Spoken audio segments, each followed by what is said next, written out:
ಇವತ್ತು ಕೂಡ ಹಲವಾರು ಸುದ್ದಿಗಳಿವೆ. ಇಲ್ಲಿ ಯಾರ ತಾಯಿನೋ, ಯಾವ ತಾಯಿಗೆ ಯಾರ ಮಗಳೋ, ಯಾವ ಮಗಳಿಗೆ ಯಾರ ತಾಯಿನೋ ದೇವರಿಗೇ ಗೊತ್ತು. ಈ ಅನನ್ಯ ಭಟ್ ವಿಚಾರಕ್ಕೆ ಸಂಬಂಧಪಟ್ಟಂಗೆ ಎದ್ದಿರುವಂಥ ಗದ್ದಲ ಮತ್ತು ಗೊಂದಲ ಇದೆಯಲ್ಲ, ಅದಿನ್ನೂ ಕೂಡ ಮುಂದುವರೆದಿದೆ.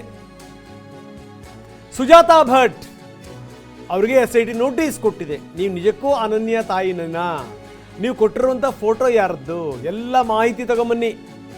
ಜೊತೆಗೆ ಯಾಕೆ ಹೇಳಿದರು, ನಾನು ಕೆಲವೊಂದು ದಾಖಲೆಗಳನ್ನು ಬೇರೆ ಕಡೆಗೆ ಇಟ್ಟಿದ್ದೀನಿ, ಬರ್ತ್ ಸರ್ಟಿಫಿಕೇಟ್ ಕೂಡ ಬೇರೆ ಕಡೆಗೆ ಇಟ್ಟಿದ್ದೀನಿ, ಅವನ್ನೆಲ್ಲವನ್ನೂ ಕೂಡ ಎತ್ಕೊಂಬನ್ನಿ ಅಂತ ಹೇಳಿದೆ SIT ನೋಟಿಸ್ ಕೊಟ್ಟಿದೆ. ನೋಟಿಸಿಗೆ ಹಾಜರಾಗಬೇಕು, ಅವ್ರು ಕೇಳಿದಂಥ ಪ್ರಶ್ನೆಗಳಿಗೆ ಉತ್ತರ ಕೊಡಬೇಕು. ಎಷ್ಟರ ಮಟ್ಟಿಗೆ ಸುಜಾತಾ ಭಟ್ ಉತ್ತರ ಕೊಡ್ತಾರೆ ನೋಡಬೇಕು. ಸುಜಾತಾ ಭಟ್ ಏನಿದಾರಲ್ಲ, ಅವರ ಸೋದರ ಮಾತಾಡಿದಂಥ ರೀತಿ, ಆಕೆ ಮೊದಲನೇ ಚಿಕ್ಕ ವಯಸ್ಸಲ್ಲೇ ಮನೆ ಬಿಟ್ಟು ಓಡಿ ಹೋಗಿದ್ಲು ಅಂತ ಹೇಳೋದ್ರ ಮುಖಾಂತರ ಆಕೆಗೆ ಯಾರೂ ಮಕ್ಕಳು ಮರಿ ಇಲ್ಲ ಅಂತ ಕೂಡ ಆತ ಹೇಳಿದ್ದ ಒಂದು ಕಡೆಗೆ. ಇನ್ನೊಂದು ಕಡೆಗೆ ಈ ಅನನ್ಯ ಅಂತ ಹೇಳಿ ತೋರಿಸಿದಂಥ ಫೋಟೋ ಇದೆಯಲ್ಲ, ನಾವೀಗ ತೋರಿಸ್ತಿರುವಂಥ ಫೋಟೋ, ಸುಜಾತಾ ಕೊಟ್ಟಂಥ ಫೋಟೋ, ಈ ಫೋಟೋದಲ್ಲಿರುವಂಥವರ ಅಣ್ಣ ಮಾತಾಡಿದ್ರು. ನನ್ನ ತಂಗಿ ಯಾವಾಗಲೂ ಆಕೆ ಹೊಳೆಯಲ್ಲಿ ಬಿದ್ದು ಸತ್ತು ಹೋದ್ಲು, ಕೊಡಗಲ್ಲಿ.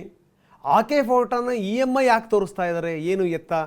ಈ ಯಾರೋ ಈ ವ್ಯಕ್ತಿಗೆ ಕರ್ಕೊಂಬಂದು ಅವ್ನಿಗೆ ಬುರುಡೆ ಕೊಟ್ಟು ಹೇಳಿ ಅಂದ್ರಲ್ಲ, ಬುರುಡೆ ಬಿಡಿ ಅಂದ್ರಲ್ಲ, ಹಾಗೆ ಈ ಸುಜಾತಾ ನೀಡಿದಂಥ ಫೋಟೋ ಇದೆಯಲ್ಲ, ಸುಜಾತನ ಕೈ ಕೊಟ್ಟು ಯಾರಾದ್ರೂ ಬುರುಡೆ ಬಿಡಿ ಅಂತ ಏನಾದರೂ ಹೇಳಿದ್ರಾ, ಈ ಒಂದು ಪ್ರಶ್ನೆ ಕಾಡ್ತಾ ಇದೆ. ಹೀಗಾಗಿ ಇವತ್ತು ಆಕೆಯ ವಿಚಾರಣೆ ಅಂದರೆ ನೋಟಿಸ್ ಕೊಡ್ತಾರೆ. ನೋಟಿಸ್ ಕೊಟ್ಟಾದ ಮೇಲೆ ಆಕೆ ವಿಚಾರಣೆಗೆ ಹಾಜರಾಗಬೇಕು. ಬೆಂಗಳೂರಿನಲ್ಲೇ ಇದ್ದಾರೆ ಆಕೆ, ಸುಜಾತಾ ಭಟ್. ಅಲ್ಲಿಗೆ ಹೋಗಬೇಕು, ವಿಚಾರಣೆಯಲ್ಲಿ ಪಾಲ್ಗೊಳ್ಳಬೇಕು. ಯಾವ್ಯಾವ ಸತ್ಯ ಸಂಗತಿಗಳನ್ನು ಈಕೆ ಹೇಳ್ತಾಳೆ, ನಿಜಕ್ಕೂ ಈ ಬರ್ತ್ ಸರ್ಟಿಫಿಕೇಟ್ ಅದೆಲ್ಲದರ ವಿಚಾರಕ್ಕೆ ಸಂಬಂಧಪಟ್ಟಂಗೆ ಈಕೆ ದಾಖಲೆಗಳನ್ನು ಕೊಡ್ತಾಳ ನೋಡಬೇಕು.